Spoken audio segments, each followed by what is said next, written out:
दोस्तों, मैं अनिल जोधपुर से आज कहानी सुनाऊंगा आपको। अनामिका। रोहन नाम का लड़का था। शादी होने वाली थी उसकी। छोटे से कमरे के किराए के कमरे पे रहता था, लेकिन शादी के बाद उसे बड़े घर की आवश्यकता थी। अच्छी व्यवस्था होनी चाहिए थी, घर में दिखने जैसा अच्छा लगे। यही सब सोचकर उसने शादी से 15 दिन पहले एक फ्लैट लिया। वो फ्लैट बड़ी बिल्डिंग में 7वें माले पर था। अच्छी व्यवस्था, दिखने में अच्छे रूम, सारी चीज़ें उसके हिसाब से सेट थी। उसने जो वो फ्लैट लिया, ज़्यादातर फ्लैट में लोग अपने मेन दरवाजे को बंद रखते हैं और सुरक्षा के लिए ज़रूरी भी यही है, लेकिन रोहन अकेला था तो उसने इन सब बातों का ध्यान भी नहीं दिया। अक्सर वो दरवाज़ा बंद करना भूल जाता था। उसके दरवाजे के ठीक सामने एक शीशा लगा था। वो शीशा इस तरह सेट था कि सीढ़ियों से आने जाने वालों का चेहरा उसमें नज़र आता था। एक दिन की बात है, रोहन अपना दरवाज़ा बंद करना भूल गया, लेकिन जब उसे याद आया तो उसने सीधे दरवाजे की तरफ देखा। दरवाज़ा खुले होने की वजह से सामने का शीशा उसे दिख रहा था, और शीशे में दिख रही थी एक खूबसूरत लड़की जो सीढ़ियों पर बैठी थी, चुपचाप, एकदम शांत। रोहन को ये बात अजीब लगी, क्योंकि वो लड़की उस बिल्डिंग की नहीं लग रही थी। उसने तुरंत सिक्योरिटी को कॉल करके बुलाया, और जैसे ही फ़ोन रखकर वो वापस सीढ़ियों पर गया तो वहाँ कोई नहीं था। सिक्योरिटी गार्ड आया और सिक्योरिटी के साथ रोहन भी उस लड़की की तलाश में पूरी बिल्डिंग छान मारी, लेकिन कहीं कोई नहीं दिखा और न ही किसी और ने उस लड़की को देखा। वो वापस थक कर अपने फ्लोर पर लौटा। उसे अपना दरवाज़ा खोला, और जैसे ही दरवाज़ा खुला वैसे ही एक अजीब सी सुगंध से कमरा महक उठा। और फिर जो उसने देखा वो हैरान करने वाला था। उसके कमरे की सारी चीज़ें बिखरी पड़ी थी। उसने वही सोचा जो एक सामान्य इंसान इस वक्त सोचता। उसे लगा कि घर में चोर आया था, और होना उस लड़की की करतूत लगती है। उसने जल्दी से अलमारी खोली, पैसे और ज़रूरी कागजात देखे, लेकिन सब कुछ सही सलामत था। उसने सिक्योरिटी को फिर फ़ोन किया, दरवाजे पर उसका इंतज़ार करने लगा। जब गार्ड आया तो दोनों वापस रूम में घुसे। इस बार सिक्योरिटी और रोहन दोनों हैरान होकर कमरे को देखने लगे। सिक्योरिटी गार्ड हैरान इसलिए था क्योंकि सारा का सारा सामान अपनी जगह पर था, और रोहन हैरान था ये सब इतनी जल्दी कैसे ठीक हो गया, वो भी अपने आप। सिक्योरिटी ने उसको बोला, सर आप आजकल ज़्यादा काम कर रहे हो, थकान की वजह से सब हो रहा है। मेरी मानिए, थोड़ा आराम कर लीजिए।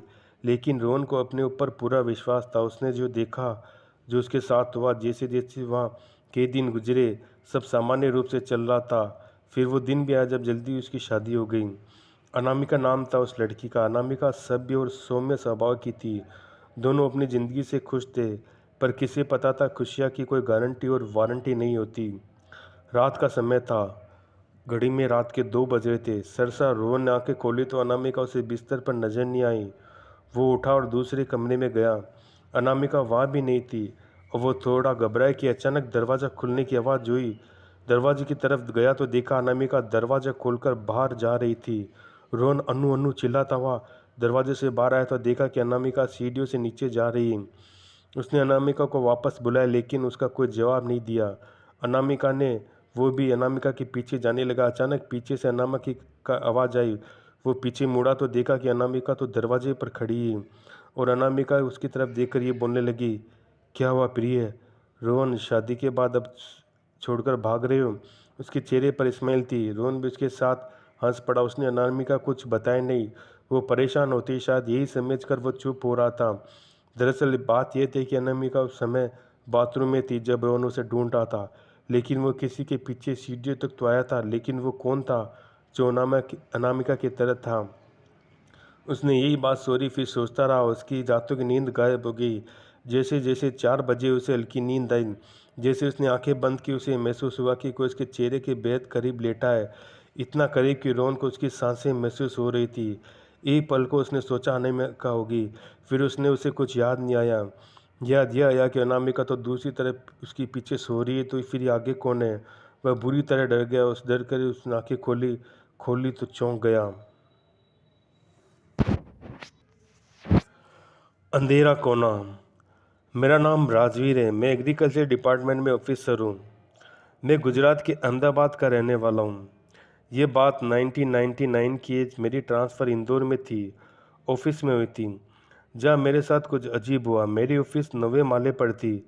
जहाँ पहुँचने पर मुझे जहाँ पहुँचने पर 2 लिफ्ट की ज़रूरत पड़ती थी। आगे के रास्ते पर थी दूसरी वाली, थोड़ी दूर लेकिन नज़दीक ही थी। वो दूसरी लिफ्ट हमेशा बंद रहती थी। सब लोग आगे की लिफ्ट का इस्तेमाल करते थे। मेरे ऑफिस में पहला दिन था। मैंने पीछे से रास्ते की लिफ्ट के सारे ऊपर तक गया। वह पूरा दिन मुझे काम रहा था। मैं नया था। मेरी पसंद की यहाँ इसलिए हुई थी ताकि यहाँ का सब काम मैं अच्छे से देख सकूँ, इस ब्रांच के ऑफिस को मैं ठीक कर सकूँ। मैं वहाँ रात के 8 बजे तक रुका। पीछे वाली उस लिफ्ट में वापस नीचे गया। मैंने दरवाज़ा खोला। मैंने यानी ग्राउंड फ्लोर का बटन दिया, लेकिन लिफ्ट नीचे जाने लगी। लिफ्ट में अंधेरा था क्योंकि लिफ्ट में लाइट नहीं थी। 2 फ्लोर के बीच में जब लिफ्ट जाती थी तब पूरा का पूरा अंधेरा हो जाता। मुझे अचानक से महसूस हुआ कि 4-5 लोग मेरे अगल बगल में खड़े हैं और वो लिफ्ट भी नीचे 6 फ्लोर पर खड़ी रही, लेकिन लिफ्ट भी में कोई भी नहीं आया। हैरानी की बात यह थी कि लिफ्ट में इलेक्ट्रॉनिक बॉक्स में थी। 6 फ्लोर दिख रहा था, जबकि ना ही मैंने बटन दबाया था ना ही किसी और ने। 6-7 सेकंड खड़ी रहने के बाद लिफ्ट फिर से चली। अब 4th फ्लोर पर वहाँ पर भी लिफ्ट खड़ी हो गई। फिर से कोई नहीं आया। फिर से लिफ्ट चली। अब लिफ्ट 2nd फ्लोर पर खड़ी थी। ये सब 2nd फ्लोर पर हुई। मैं हैरान रह गया, किसी ने बटन दबाया नहीं था। फिर ये लिफ्ट कैसे खड़ी रह सकती है? और मुझे पूरी लिफ्ट में मेरी आंखें सांसें फूलने लगी। मुझे लगता कोई मेरे पास खड़ा है, लेकिन उधर कोई नहीं था। उस ज़माने में स्मार्टफोन नहीं हुआ करते थे, इसलिए मैं फ्लैश लाइट भी नहीं कर सकता था, नहीं मेरे पास बैटरी थी। एक दिन दूसरे दिन भी मैंने बात अपने कलीग रमेश को बताई। उसने मुझे कहा, अरे राजवीर, उस लिफ्ट में मत जाना। मैं, क्यों, ऐसा क्या है? अरे वो लिफ्ट ठीक नहीं है। क्या मतलब? उस लिफ्ट में भूत प्रेत रहते हैं। क्या बोल रहा है? हाँ सच में हुआ यूँ कि भाई मुझे माफ़ कर दो, मुझ बहुत सारे काम करने हैं। मैंने रमेश को रोक दिया। मुझे भूत प्रेत की दकियानों से बातें पसंद नहीं। इसी बातें सुनकर मुझे गुस्सा भी बहुत आता है। एक दिन शाम 7 बजे काम करने के बाद मैं उसी लिफ्ट में गया। दरअसल मुझे वही लिफ्ट नज़दीक पड़ती थी, इसलिए मैं वही से जाता हूँ। आज फिर से 6 floor 4th floor 2nd floor lift खड़ी हुई, लेकिन वह कोई नहीं आया। तब आगे जाके मैं उतर गया। मुझे मज़ा आता था क्योंकि मुझे लगता था ये कोई टेक्निकल इश्यू होगा, लेकिन एक दिन मुझे कुछ अजीब हुआ। एक दिन मुझे लिफ्ट में 4 अलग अलग लोगों की आवाज़ सुनाई दी। वो लोग क्या बोल रहे थे मैं ज़्यादा कुछ समझ नहीं पा रहा था, लेकिन सारी आवाज़ मर्द की थी।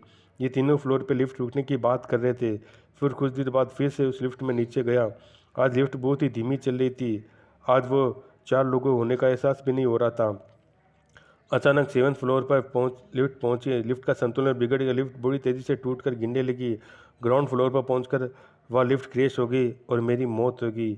मेरी आंखें खोली। मुझे लगा कि मैं मर चुका, लेकिन मैं जिंदा था। लिफ्ट ग्राउंड फ्लोर पर सलामत खड़ी थी। मैं ज़मीन पर सिकुड़कर बैठा हुआ था। मैं खड़ा हुआ लिफ्ट का दरवाज़ा खोलकर बाहर आ गया।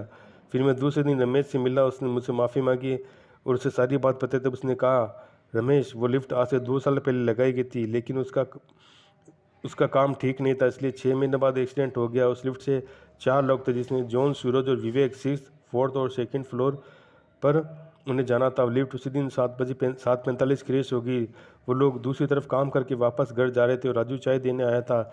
इन सभी की मौत उस हादसे में हो गई। फिर उनकी मौत के बाद लिफ्ट को रिपेयर करके शुरू की गई, लेकिन रात को काम करके ने वाले लोगों की लिफ्ट में किसी के होने का एहसास होता है, इसलिए लोगों ने उस लिफ्ट का इस्तेमाल करना बंद कर दिया। सामने वाले फ्लैट में रहने वाले कुछ लोगों का यह कहना है कि रात को वो लिफ्ट अपने आप चलती दिखाई देती है। अब कभी उस लिफ्ट में मत जाना। मैं रमेश की बातें सुनता लेकिन कुछ बोल नहीं पाया। मैं चुपचाप वहाँ से चला गया। रमेश भी समझ चुका था कि मैं कुछ नहीं बोल पाऊंगा। मैं इधर 8 मिनटों तक रहा, लेकिन जब भी रात को निकलता तो वो लिफ्ट खुले दरवाजे के साथ खड़ी होती थी। उधर मानो कि वह मुझे बुला रही हो, लेकिन जब मैं आगे वाली लिफ्ट में नीचे जाता तब वही दूसरी लिफ्ट वहाँ खड़ी रहती थी, जो भी बंद दरवाजे के साथ। तो दोस्तों, ये थी आज की कहानियाँ। तब तक के लिए धन्यवाद।